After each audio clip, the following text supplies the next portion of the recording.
Kalau seperti itu dikembalikan lagi kepada individual mereka. Terkadang kan laki-laki yang jahat itu ada wanita yang seperti itu jadikan fantasi dia.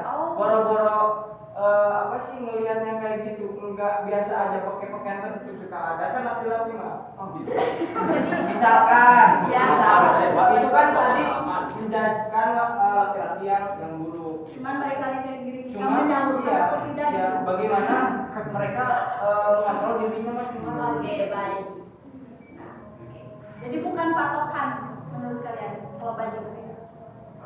Tapi setuju berarti? Patokan enggak? Patokan Memakai rok mini mengakibatkan adanya pelecehan. bisa. Oke, boleh. Jadi ya bukan mau nanya sih ini mah. Iya, enggak apa-apa. Mau membandingkan aja gitu. Boleh.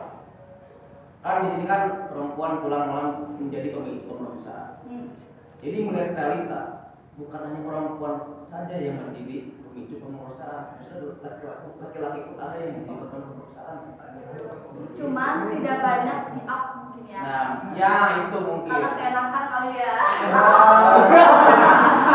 Maksudnya enggak, maksudnya kan bukan saya berpengalaman juga. Saya info-info di entah sosmed atau apa gitu kan. Jadi kebanyakan itu kan anak-anak remaja-remaja yang baby face terus tante gitu kan kayak. Jadi kayak apa ya? Kita pun menjadi pelecehan gitu kan segala laki gitu ya. Jadi gitu sih. Jadi bukan hanya perempuan yang menjadi korban, laki-laki pun sama. Izin boleh? Hak atau bentar. Gini, tadi kan kalian itu mempermasalahkan mengenai baju terus perempuan yang pulang malam. Nah, saya ingin bertanya nih, kalau misalkan kalian membatasi hal itu, kalian setuju nggak? Kalau misalkan kalian setuju akan redaksi itu, berarti kalian itu membatasi si perempuan dan si perempuan itu menjadi apa ya namanya? Tidak bebas dan menjadi suatu ancaman gitu bagi si perempuan. Jadi si perempuan itu tidak bisa mengeluarkan jati diri mereka. Apakah kalian setuju nggak kalau misalkan kayak gitu? Ini berempat saya mainnya tuh. Suka boleh. Saya sahabat Haji Iya, boleh. mungkin ini dari pengalaman pribadi saya. Ketika saya kebagian Honda, ada seorang wanita yang Pembagian apa maaf? Honda. Honda. Honda di kampung. Eksekusi. Di tempat Honda, saya berhubungan dengan teman saya. Iya. Tidak lama setelah itu ada wanita yang biasa, wanita yang pakai hot pants lah, celana hidung lah, pendek-pendek. Yang saya rasakan pertama ketika melihat wanita tersebut, saya merasa simpati atau kasihan, dan saya tergerak ingin bertanya tujuan si wanita tersebut keluar atau melewat ke depan saya itu tujuannya untuk apa? Lalu saya tidak jelas saya jawab di sana. Saya bertanya ke wanita tersebut, teh pada ke mana? Wanita itu terus menjawab, pada ke abung masak lawan teh, softtek. Terus.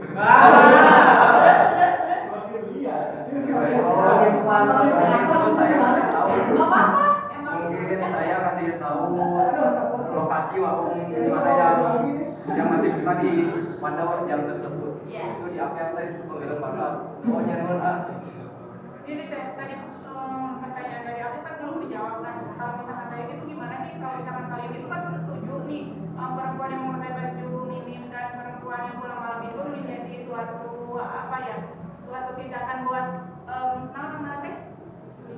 Iya, memicu pelecehan seksual. Berarti kalian itu membatasi perempuan itu sendiri gitu. Kalian itu gak bisa menerima perempuan buat mengeluarkan jati diri mereka gitu gimana. Dan hal itu tuh menjadi sesuatu yang apa sih? Bukan serangan ya, sesuatu yang nama apa sih namanya? Bukan serangan, apa ya tadi kata? Gitulah. kami jawab. Jadi kalau menurut saya bukan kami membatasi dari pihak kaum anak, ya bukan kami membatasi. Jadi biasanya kan kalau perempuan keluar malam, kemudian perempuan yang ini itu kan secara realitas kan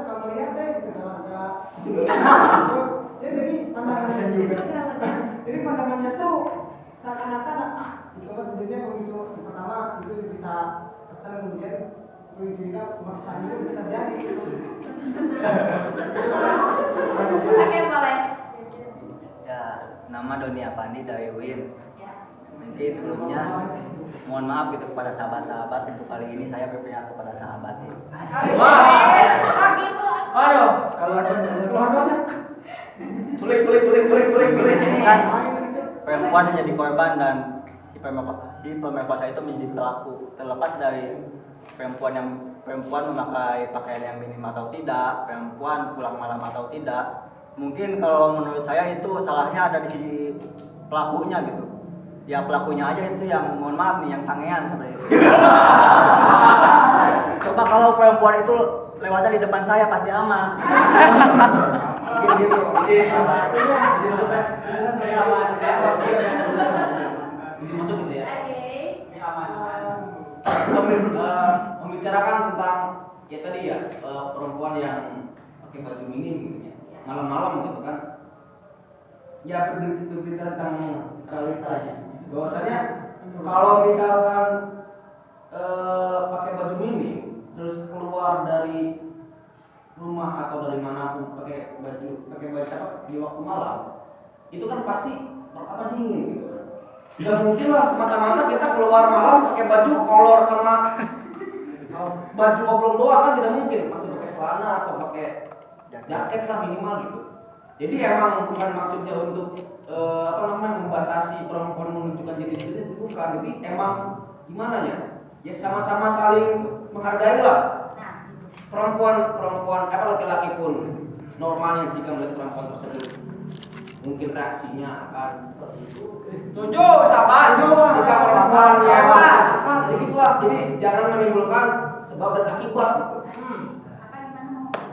Kalau menurut saya sih bukan bukan pada masalah menghargai atau tidak, karena kan sejatinya yang tertutup juga ada gitu korbannya gitu, seperti itu sahabat. Ya yang pakaiannya itu misalkan tertutup seperti itu. Ada saja gitu yang menjadi korban pemerkosaan seperti itu sahabat. Yang kasus kemarin juga pernah lihat kalian yang di masjid diperkosa? Yang mana itu? Tapi itu kan bukan Iya, bukan. luar malam Bukan. gitu ya. Jadi Terus nggak pakai celana mini lagi. Iya. Bukan malam itu. Iya. Oke, jadi adanya pelecehan apabila salah satu dari keduanya itu merasa tidak nyaman, ya. Kalau misalnya nyaman-nyaman kayak poya di tweet, ya kayak Auto, apa? gitu, main. Gitu. Jadi kalau terjadinya pelecehan apabila salah satu dari keduanya itu merasa tidak nyaman. Tidak enak. Jadi setuju apa tidak? Ayo. Ya Setuju. ya setuju sih kita. Masih dengan fungsi setuju tadi. Oke, nanti kita PL. Lanjut. Belum kenal dah. Ini belum kita. Belum. Oh belum, kira udah nggak tenang. Kirain udah penutupan. Ya. Insya Allah mau. Enggak deh. Enggak kata yang bohong. Aku mau lama-lama sama kalian. Lanjut. Oke. Saya berlanjut. Ada seorang direktur muda dan sekretarisnya pergi melakukan perjalanan dinas ke kota Bandung. Dia menetap di kota Bandung selama 3 hari. Mereka berdua menginap di hotel yang sama, tidur di kamar yang sama, berbagi tempat tidur yang sama, dan selimut yang sama. Coba respon kalian dalam satu kalimat, satu laki-laki, satu perempuan. Ini sekretarisnya cewek cowok. Ini dulu ya. Apa? Sekretarisnya cewek cowok. Cowok-cowok ini. Cowok cewek. Oh. Cowok cewek. Laki perempuan, bos laki-laki, bos perempuan. Respon kalimat kalian apa? Biasa aja. Ada aja. Iya. Yang satu laki-laki. Itu boleh. Mungkin seorang ya, pertanyaan saya itu laki-laki sama perempuan ataukah direktur muda itu laki-laki dan sekretarisnya laki-laki, atau sebaliknya direktur bosnya laki-laki, sekretarisnya perempuan, di hotel yang sama, di kamar yang sama, di kamar tidur yang sama, di kasur yang sama, dan seselimut. Respon saya mungkin saat ini mantap. Mungkin itu Oke, siapa? Laki-laki. itu tadi Itu tuh belakang tuh. satu kalimat luar biasa. Ya? Kalau menurut saya kisah dari husband saya itu udah menikah.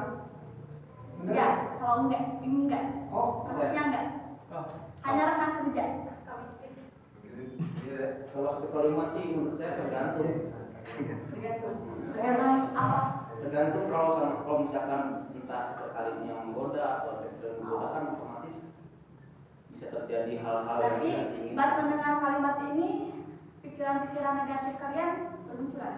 Ambigu sih teh. Ambigu. Ambigu sih teh, ambigu. Tergantung oke sih gitu. Apa tadi? bisa menggunakan Nah, ya. Tidak apa? Tidak apa. Tidak apa? Ya, bukan alasan itu konteksnya nggak ada pelecehan atau Iya. Iya. Mereka hanya tidur. kita nggak tahu kan mereka melakukan Iya, apa boleh di dalamnya. apa tadi bilang? Tidak apa-apa. Bisa apa-apa gimana? Yang datang di kota Bandung selama 3 hari kemudian menginap. Iya, berarti biasanya.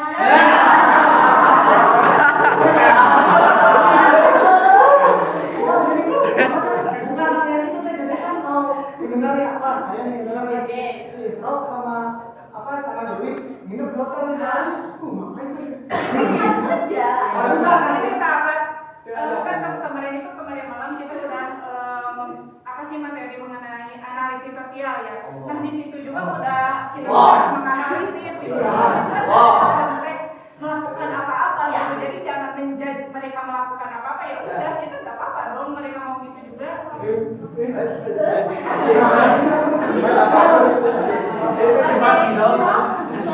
Itu dulu sebentar. Saya ingin menyangga ini. Oke, boleh ya, tidak apa-apa. Saya tidak setuju dengan perkataan barusan karena dia menambahkan diksi. Dia mengatakan bahwa ya nggak apa-apa, tuh dia mau begitu juga. Kayak gitu maksudnya boy. Dasar analasi dia baru. Nah, saya ingin menyangga perkataan dia bahwa kalau misalkan ditambahkan diksi itu berarti pelecehan seksual Iya. Akan terjadi. akan terjadi. Tadi aku mau.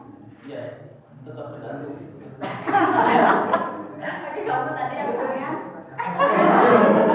Nah, jadi kalau menurut saya, jadi anggapan saya itu kalau mulai dari aspek sosial itu pasti anggapannya itu negatif teh. Soalnya ketika sudah anggapannya negatif, pasti di sana akan timbul kekerasan langsung nih.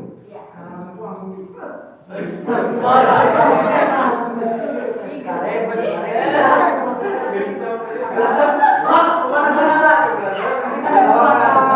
situ kan nanti ada apa kekerasan seksual secara langsung. Iya. Gitu. Rame ya lumayan. Ini baru di awal. Oke, kita lanjut. Nah, di sini ada 3 kesadaran yang dimiliki manusia.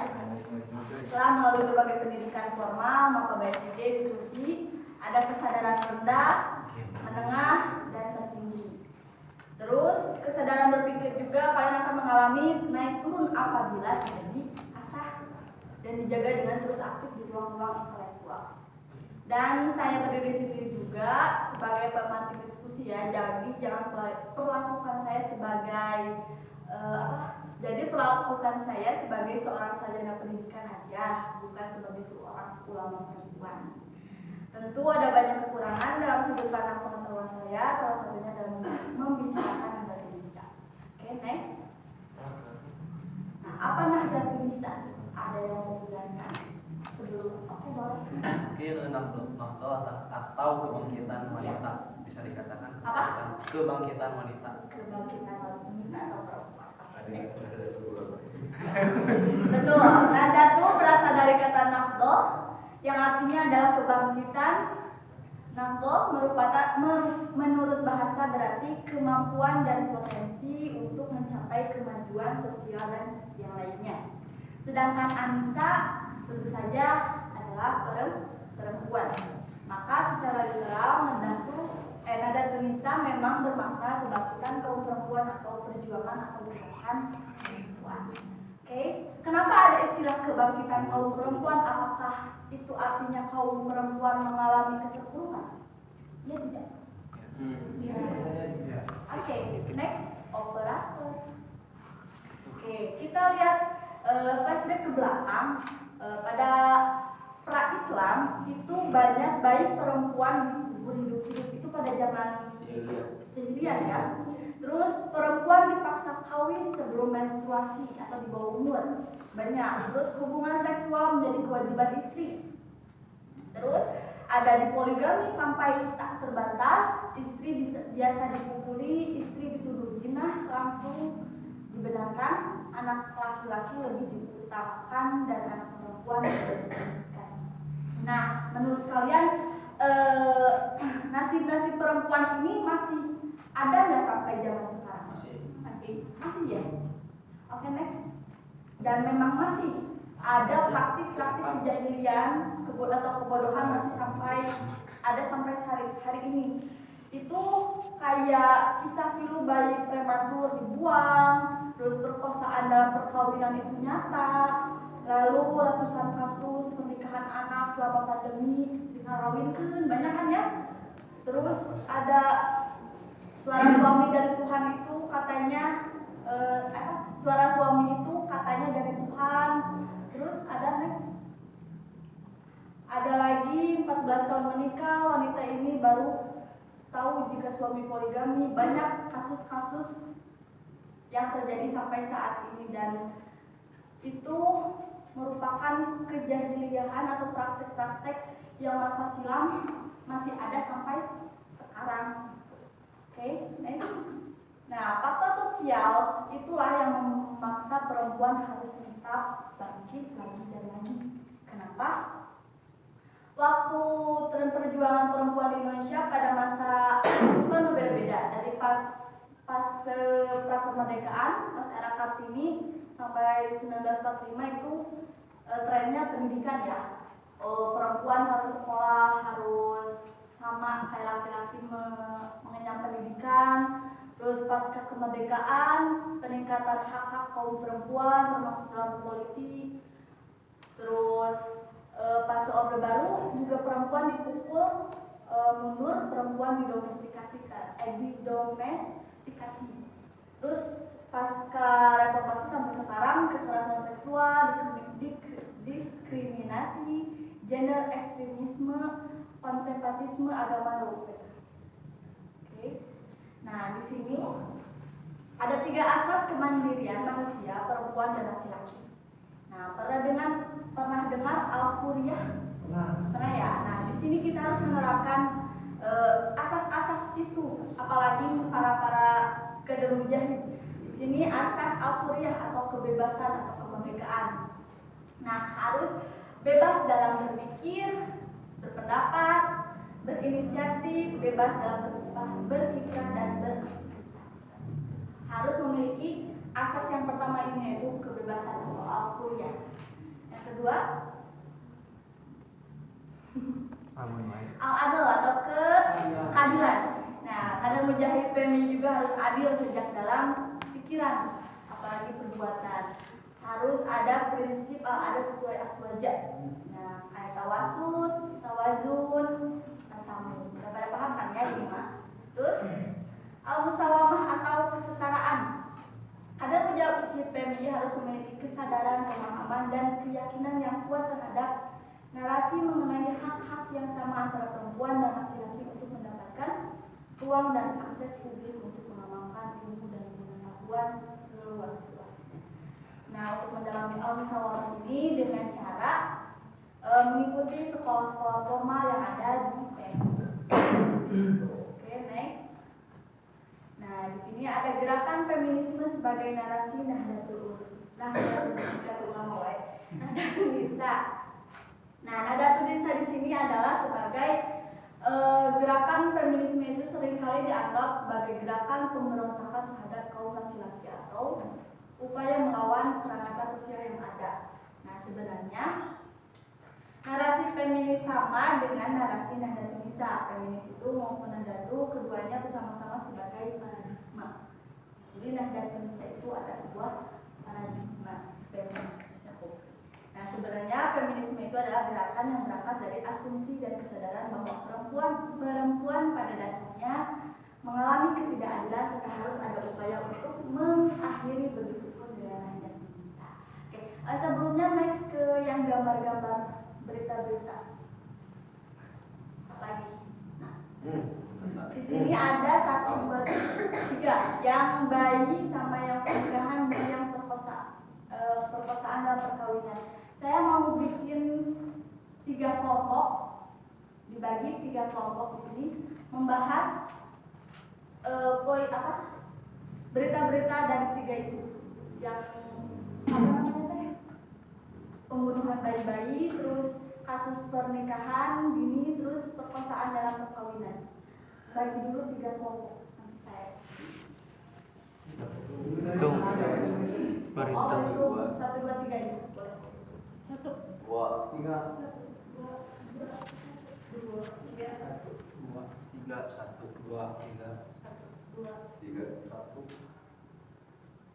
Udah. Oke. Yang 1 di sini, yang 2, 3 di sana.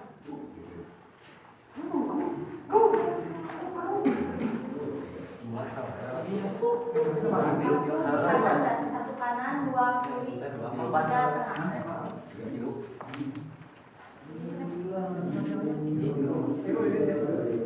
Melingkar aja.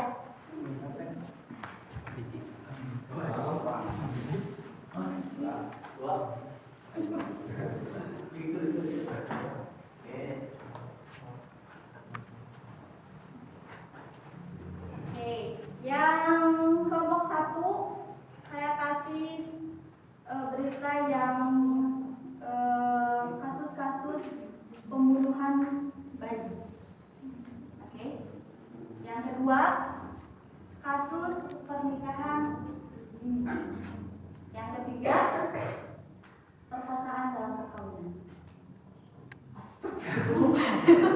Jadi istighfar. Oke. Nah, untuk itu udah dikasih judul satu kelompok. Kalian diskusikan menurut kalian, pandangan kalian. Kalau sudah, saya kasih waktu 10 menit. Setelah itu perwakilan dari kalian ke depan. Dan salah satu dari kalian harus menyanggah dari kelompok yang tampil. Oke? Pendapat kalian. Boleh nanya dulu? Boleh. Kalau yang jawab berarti ini boleh? Boleh. Oh, siap. Boleh Nggak harus yang di depan kan? Enggak harus. Kan kelompok. Ya, siap. Itu soalnya orang 10 menit ya. perpek gitu. Tentang pernikahan ini. Boleh